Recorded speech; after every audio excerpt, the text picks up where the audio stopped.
1/4 of a circular pizza of radius 21 centimeters was removed from the whole pizza.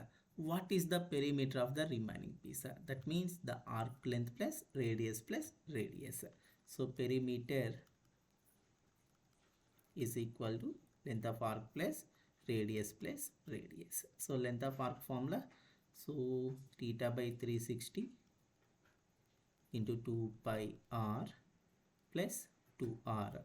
So 1/4 we removed, that means 270 is there. So 270 by 360 degrees into 2 into pi value 22 by 7 into r value is 21 plus 2 times of 21.